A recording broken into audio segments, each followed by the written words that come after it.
stato assegnato il nodo ferroviario polesano nel panorama europeo. Diciamo che momentaneamente nel panorama europeo il nodo polesano conta abbastanza poco rispetto insomma, a tutto però questo non significa che in futuro non continuerà in questo senso, cioè tutto dipende da tutta una serie di eventi possibili, ovviamente nulla è certo, ma insomma lasciamo la speranza che le cose vadano come dovrebbero. Allora io qui sono partito dall'idea che la rivoluzione che potrebbe venire fuori dipende moltissimo dalle merci. Ora vediamo un attimo per quale motivo. Intanto, allora, in questo istante noi abbiamo una viabilità stradale abbastanza limitata, che è quella sufficiente per le esigenze attuali, almeno spero di non essere contraddetta in questo senso. Per cui abbiamo delle autostrade, insomma, quel collegamento principale tra Bologna e Padova, e poi siamo collegati con Verona e con Vicenza. Il problema è che a questo punto, anche dal punto di vista ferroviario, siamo collegati in un modo abbastanza limitato. C'è una linea di transito principale, che è quella che appartiene al corridoio Adriatico-Baltico dal punto di vista europeo, e poi contemporaneamente abbiamo tutta una serie di linee secondarie che ci collegano con Verona e con Chioggia. Per cui in questo istante siamo in una situazione come nodo abbastanza limitato. La novità grossa, quella che potrebbe cambiare l'importanza di tutta la zona, di tutto il Polesine, è il progetto che è stato presentato da un gruppo di persone, da una società, che ormai si chiama Bugate di Mestre, che praticamente ha presentato un terminale di altura al Ministero dell'Ambiente, cioè nel senso che ha seguito la procedura del VIA e praticamente da novembre dell'anno scorso se ne sta discutendo. Il problema è che questo terminale si pone l'obiettivo di poter gestire delle navi, quelle grandi da 18 a 22.000 TEU, che quando l'hanno presentato era il massimo, ma già ci sono quelle da 24.000, stanno progettando da 25, addirittura da 30, si ipotizza addirittura da 50.000. Cioè praticamente le cose che noi pensiamo che vanno bene in un certo momento, diversamente il tempo passa, per cui le cose che magari sono state pensate, immaginate quando hanno iniziato il discorso di corriere europei negli anni 90, era assolutamente inimmaginabile che potessero circolare navi di questa portata. Già far passare delle navi da 5.000 TEU, tra l'altro hanno difficoltà anche ad arrivare nella laguna, insomma c'è questa cosa delle navi qui non potranno mai entrare neanche avvicinarsi, insomma. Invece noi continuiamo a ragionare come le repubbliche marinare, Genova, Venezia, Trieste, Napoli, eccetera. Ora, se noi andiamo avanti a guardare come sono fatte queste navi, qui c'è una progressione nei vari anni, non so se riuscite a leggere, qui dal 68 fino al 2000, scusate, tornare indietro, praticamente c'è stata una progressione che ha portato le navi dalla cosiddetta Panamax, vedete che in verticale c'è scritto Panamax, e poi c'è il New Panamax, cioè nel senso che nell'allargato del canale di Panama prima potevano passare solo le navi che arrivavano massimo a 4.000-5.000 TEU. Hanno allargato il canale di Panama, si arriva a 14.000 TEU ogni nave, ma il problema è che nel frattempo, soprattutto tra la Cina, cioè la via della Sete, cioè la via marittima, girano già navi da 18.000, che già 18.000 TEU sono uscite già nel 2013, e siamo nel 2019, già in quest'anno è arrivata la prima da 22.000 TEU. Praticamente delle navi che hanno un certo dimensione di pescaggio, perciò in pratica hanno bisogno che il fondo del mare, del porto, sia sufficiente, nel senso che quelle da 5.000 TEU, quelle di Panamax, avevano bisogno di 12 metri di pescaggio. Quelle di New Panamax si parla di 15 metri di pescaggio, perciò nel momento stesso in cui viene portata avanti l'idea che in pratica le nuove navi che potrebbero entrare, magari mettiamo che facciamo tra qualche anno, sarà normale magari far arrivare navi da 25.000 TEU, bisogna che il fondo del mare sia 18 metri, se addirittura 30.000 TEU si parla di 19 metri, cioè il limite massimo comunque è 20 metri, perché dipende tutto da Suez, cioè nel senso che le navi che vengono dall'Oceano Indiano devono passare da Suez per arrivare nel Mediterraneo, per cui più di quello non si può fare. Perciò quello lì c'è un limite insomma tutto. A questo punto qui noi abbiamo bisogno che tutto abbia delle gru adeguate, che sicuramente hanno dimensionato il progetto perfettamente, non metto in dubbio. Il problema è che ovviamente hanno ipotizzato che le navi che arriveranno in questo nuovo porto, il Terminal 2 Gate, devono poi scaricare le merci dalle navi grandi a quelle più piccole per fare un servizio tipo transshipment per tutti i porti del nord italiano. In più poi ovviamente c'è il problema di poter smistare tutte queste merci via strada, via ferrovia per andare ai vari interporti per servire tutta l'area che probabilmente è stato pensato fondamentalmente per servire il Veneto, insomma, anche qualcosa anche oltre, ma insomma non è dimensionato come con una visione europea, insomma, diciamo così.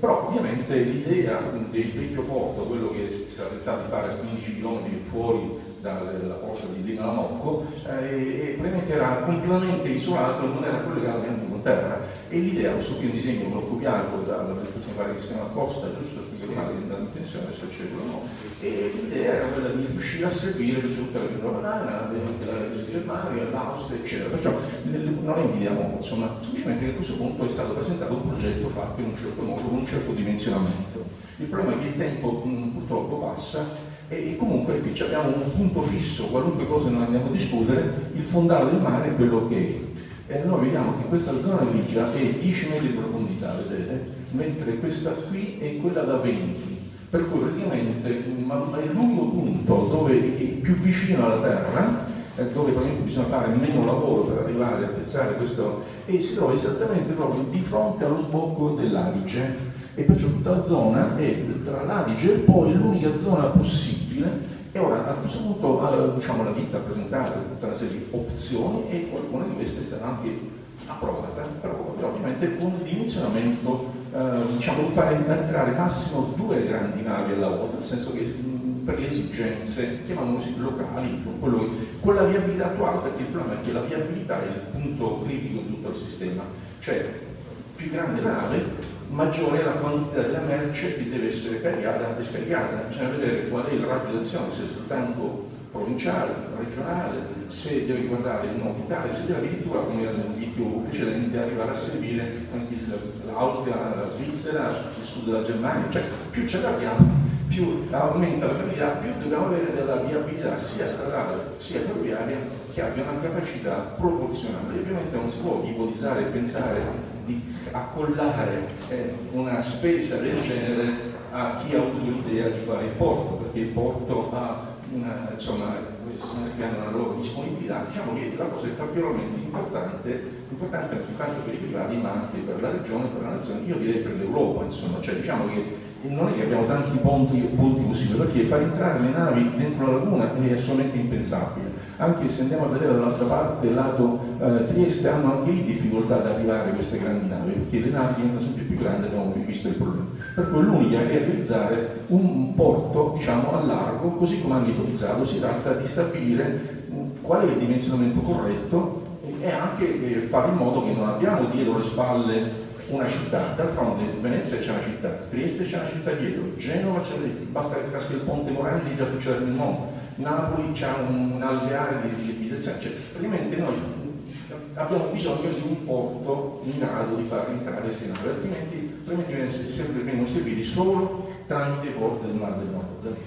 Ora succede che questo discorso è sempre stato pensato dai genovesi di essere i primi in assoluto di tutta l'Italia e pensano di continuare a esserlo, e perciò hanno messo in piedi, non da oggi ma da almeno 15 anni, un progetto che hanno chiamato il Bruco per fare una specie di isola in mezzo al mare. È la stessa cosa di quello che stiamo dicendo noi qui là Adriatico, semplicemente hanno pensato di farlo proprio a Genova preciso, costruendo una nuova diga e facendo in modo che le navi possano attraccare. Però a questo punto succede che la larghezza, la distanza tra, diciamo, la riva e la nuova barriera dipende anche dalla possibilità della nave di poterci girare su se stessa per poter entrare e uscire. E ovviamente se passa il tempo e aumentano le dimensioni delle navi diventa sempre più un problema, cioè bisogna un attimino dimensionare e capire quando l'abbiamo finito di fare, se abbiamo raggiunto il nostro obiettivo oppure abbiamo fatto autogol. Allora, intanto su questo progetto ci hanno lavorato il Politecnico di Torino, ci hanno lavorato tutta una serie di imprenditori, il San Paolo, c'è tutta una serie di libri, mi sono portato il libro, poi magari ve lo farò vedere, insomma è in vendita normalmente, basta andare su Amazon, si scarica subito, per cui non è un segreto militare, è un documento, insomma. Il problema è che questo sistema qua perciò prevede la possibilità di creare questo, diciamo, nuovo molo per far attraccare queste navi. Forse ho saltato una slide, vediamo un attimino. No, è giusto così. Allora, a questo punto succede che tutto il problema dipende dalla dimensione della nave. Se noi abbiamo una nave da 20.000 TEU, 20.000, succede che per poter caricare e scaricare una nave significa che dobbiamo movimentare qualcosa come 40.000 TEU, perché una nave che entra nell'Adriatico non fa che scarica una parte, la deve scaricare tutta la roba, perché torna indietro mezza piena, mezza vuota, cioè bisogna che a questo punto, cioè non è come quando si trova, non so, nel canale di Sicilia che scarica un po' di roba, un po' di materiale, non so, a Gioia Tauro, un'altra ruota, da qualche altra parte, cioè diciamo che ha la possibilità. Qui una volta che entra, diciamo, in un punto, in un vicolo cieco, la strada finisce lì, o scarica tutto o non entra neanche, poi fanno belle dritte, si fanno il giro, vanno nel nord Europa. Perciò noi a questo punto ci troviamo la necessità di fare un salto, se volessimo fare concorrenza ai porti del Mar del Nord, dobbiamo fare un salto dimensionale, per cui dovremmo essere in grado di gestire queste grandi navi. E il porto, facendo un minimo conto, comunque sto leggendo queste frasi, sono copiate spudoratamente dalla presentazione di Bruno Musso del Politecnico di Torino, l'ho scritto anche in fianco perché queste frasi non sono mie, attenzione, per cui insomma comunque sono corrette, io le condivido perfettamente. A questo punto, visto che dobbiamo fare un porto in standard europeo, dobbiamo fare in modo da poter gestire da 8 a 10 milioni di euro, la stima è quella. Questo 8 a 10 milioni di euro richiede almeno 4, la presenza di 4 accosti, 4 possibilità di far attaccare 4 grandi navi alla volta, non 2 come era previsto. Il problema è che questo punto moltiplica ulteriormente la necessità di potenziamento delle ferrovie e delle autostrade. Allora a questo punto qui, se per poter gestire questi ordini di grandezza di 10 milioni, poi si può dimensionare a 8 come 11, 12, poi vediamo un attimino, perché i porti del Mar del Nord gestiscono anche già 14 milioni di TEU, però ce ne sono 3 o 4, insomma. Noi in Mediterraneo non ce n'abbiamo neanche uno, il massimo Genova arriva a 2,5 milioni,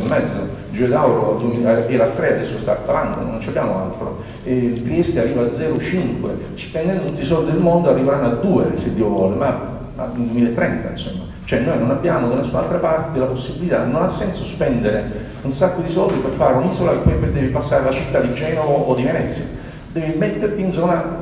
diciamo, non occupata, dove è possibile realizzare senza creare problemi alla popolazione, anzi creando posti di lavoro, cercando di costruire e non di andare in cerca di problemi inopportuni. Per cui, perché l'obiettivo è quello di utilizzare tutte le infrastrutture, tutte le linee che noi ci siamo incaponiti a dire alta velocità TAP, no, sono le linee nuove che ci fanno passare non solo i treni viaggiatori ma anche i merci, perché attualmente abbiamo le linee a doppio binario in Italia.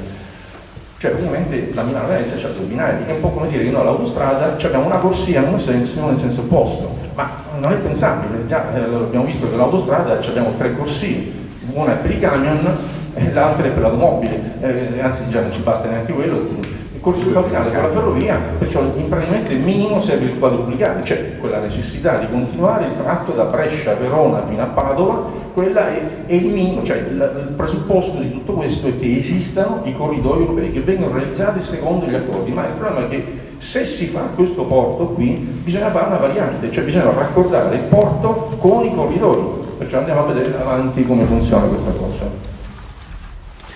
Allora, a questo punto, qui semplicemente c'è la parentesi che riguarda Genova, con tutto quello che riguarda insomma, il progetto così come è fatto a Genova, al massimo l'obiettivo è quello di riuscire a seguire in parte la Svizzera marginalmente, il che non è proprio, vale la pena di spendere, cioè non è che ce l'ho con i genovesi, insomma si fa quello che si può, però ovviamente è l'impossibile, insomma, sperperare tutti i soldi per concludere poco mi sembra un poco intelligente, insomma. Allora a questo punto qui succede che le necessità attuali, il mercato di tutta l'Unione Padana è a oggi, cioè nel 2017, diciamo, poi siamo 2 anni fa, 8,5 milioni di euro. Questo qui sempre della presentazione che ho detto di Bruno Musso. Allora, l'Alto Tirreno è in grado attualmente di alimentarlo con 5 milioni di euro, con 4 porti, l'Alto Adriatico con 4 porti, 1,5 milioni, dal nord Europa arrivano altre merci per altri 2 milioni di euro e praticamente vengono da 3-4 porti, perciò praticamente noi a questo punto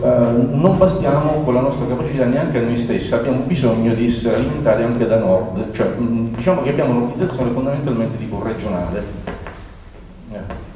Allora, questo qui diciamo è il grafico, perciò abbiamo detto 5 milioni di euro, 1,5 milioni e 2, questa qui è la situazione di oggi.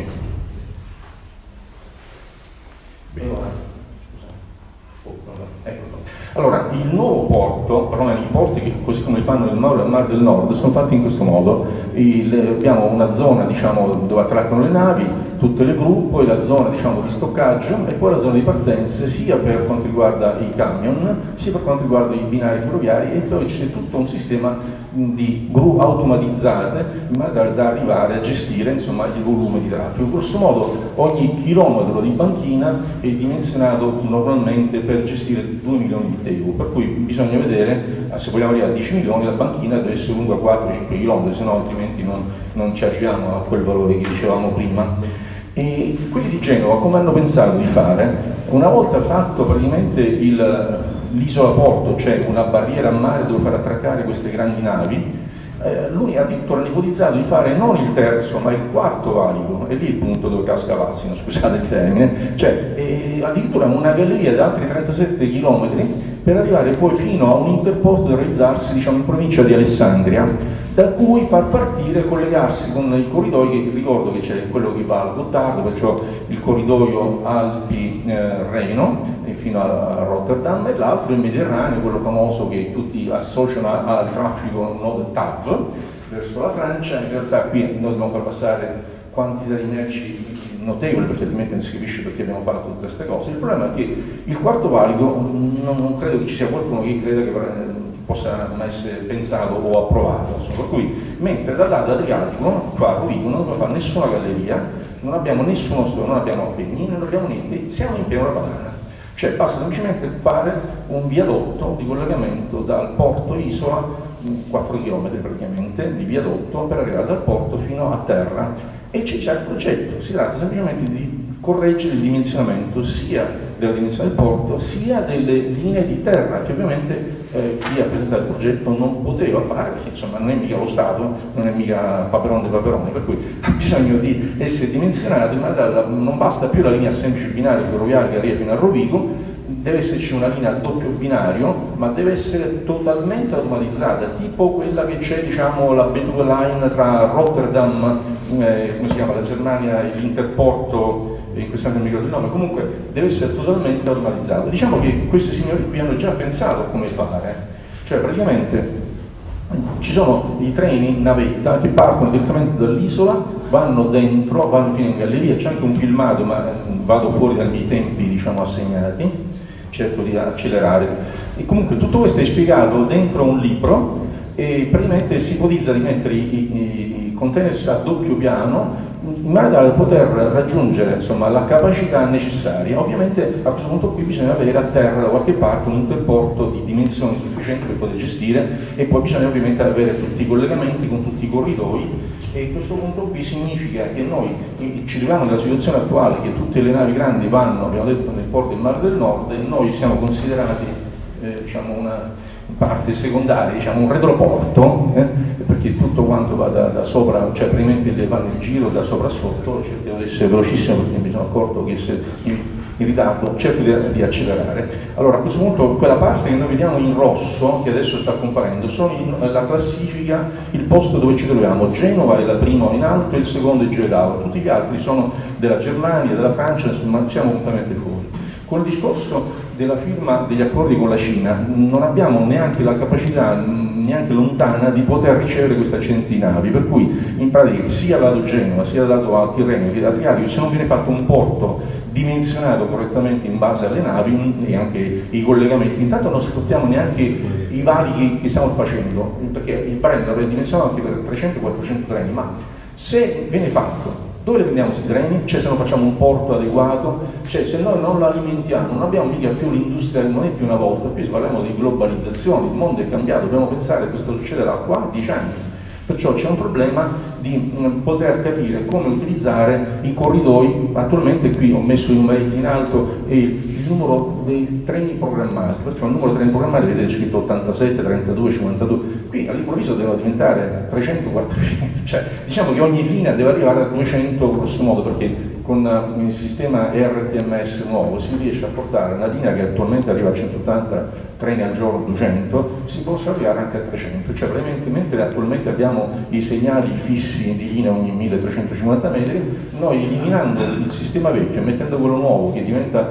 via radio, ci viene fuori insomma il 5G, viene fuori il satellitare, viene fuori tutta una serie di tecnologie nuove che bisogna cambiare in giro di pochi anni, abbiamo la possibilità di far aumentare la capacità, il numero dei treni, perché il distanziamento, il macchinista non vede il treno davanti, ha bisogno insomma di tutto un sistema di sicurezza, bisogna, quando verrà fatto quello europeo, ci vorrà insomma 10 anni, cioè bisogna programmare tutte le cose insieme per raggiungere l'obiettivo, bisogna capire cosa vogliamo. Questo qui è il piano di potenziamento attuale di centralizzazione dei corridoi, questo qui è il discorso che la Svizzera, attenzione, ha già fatto il Gottardo e praticamente ha già previsto che dal 2021 in orario hanno previsto che solo dal Gottardo passeranno qualcosa come 260 treni merci, bisogna vedere dove li prendono questi 260 treni merci, cioè la capacità di linea programmata che passeranno da 115 a 260 treni merci e mantenendo 68 passeggeri, sommando con l'Eichberg arrivano addirittura a 325, scusatemi. Ora, già soltanto con la Svizzera 325 treni, ma bisogna vedere chi gli dà. La Genova vengono dal sud, vengono da dove? Bisogna un attimino capire. Soltanto facendo il calcolo, oggi come oggi, questo qui l'ho copiato diciamo, da una presentazione fatta da una società inglese, noi siamo in grado attualmente di servire fondamentalmente la pianura padana con i porti attuali, al massimo qualcosina della Svizzera e dell'Austria. Solo il Gottardo, cambiando semplicemente, attivando il Gottardo dal 2021, teoricamente noi potremmo, se avessimo i porti e le autostrade in grado di alimentarlo, gestire tutte le merci in arrivo e partenza non più tramite il porto del Mar del Nord ma tramite quello del Mediterraneo, cioè capovolgeremmo diciamo, la situazione, cioè invece di avere migliaia di posti di lavoro in Olanda cominceremo ad averli qua, e perché a quel punto passa la via principale, non è più la via secondaria, non è più il vicolo cieco diciamo, e questo qui è l'attuale programma, quello esaminato da Ponti per quanto riguarda Genova, che facendo il terzo valico la qualunque arrivano massimo a 4 milioni e mezzo di TEU. Quello di Trieste c'è scritto qui sotto attualmente 500.000, andando avanti al massimo possono arrivare, ci è spiegata una cosa successiva, a 2 milioni di TEU. Per cui praticamente siamo molto lontani rispetto a quello che praticamente c'era già il programma dei primi del 2000 che quando mai si riuscirà a fare qualcosa del genere bisogna fare le gronde, cioè un traffico del genere non può andare sulle città, deve girare attraverso, cioè deve evitare Milano, deve evitare Torino, deve evitare Verona, deve evitare Mestre, perciò tutte quelle linee rosse sono le cosiddette gronde. Quelle di Milano Sud l'hanno già fatta, le altre ancora non c'è stata la necessità, però ovviamente se l'Infor ha fatto questo porto dimensionato opportunamente bisogna fare anche questo. A questo punto qui c'è, vediamo se riesco ad andare avanti, scusatemi, non va avanti, purtroppo qui. Eccolo qua. Questa è la gronda di Milano, quella diciamo sud è fatta, quella tratteggiata diciamo chissà quando mai verrà fatta. Allora, concludendo, sto cercando di fare l'ultima, questo fatto ci dà la possibilità non solo di servire tutti diciamo, i valichi, ma attenzione, l'Adriatica è l'unica linea che attualmente che potrebbe, se venisse adeguata secondo gli standard europei, esattamente come in qualunque linea di valico. Sono a base 7, insomma, abbiamo detto, però cioè, sui corridoi sono 4, ma considerando che il Mediterraneo va sia a est sia a ovest diventano 5. Ognuno di quelli, abbiamo detto, sono 300 passatreni, cioè treni al giorno, insomma, Se l'Adriatica venisse fatto lo stesso standard e anche venisse fatto tutto a doppio binario per arrivare a servire i porti del sud, sappiamo che la Napoli, Bari sono in corso di lavoro, Taranto sappiamo che attualmente non neanche sta lavorando, c'è il problema delle acciaierie, Gioia Tauro è lì isolata e non c'è manco il ponte o quello che sia, perciò non si può neanche sfruttare il fatto che abbiamo la Sicilia dove gli passano davanti tutte le navi, non riescono a scaricare niente perché tanto dove devono andare. Se venisse fatto semplicemente un corridoio, uno solo, lato Adriatico, potremmo fare in modo che il nostro interporto di Rovigo, quello nuovo, dove converge tutte lo carico e scarico dal porto nuovo, può servire da punto, da hub, diciamo, europeo del sud mediterraneo, cioè del sud, in maniera tale che a quel punto mi gestisce tutte le direzioni, non soltanto tutta la parte adriatica, ma tutta la pianura, tutti i valichi, anche dà sbocco e possibilità al sud, cioè diciamo diventa un qualcosa di interesse nazionale. Ho praticamente finito. L'ultimo, tanto per capire, i cinesi e i russi stanno pensando di attivare entro il 2023 la linea fino a Mosca con alta velocità attraverso il Kazakistan, tutti gli altri li stanno adeguando, prima o poi arriveranno, hanno l'obiettivo di arrivare a Vienna, a Bratislava.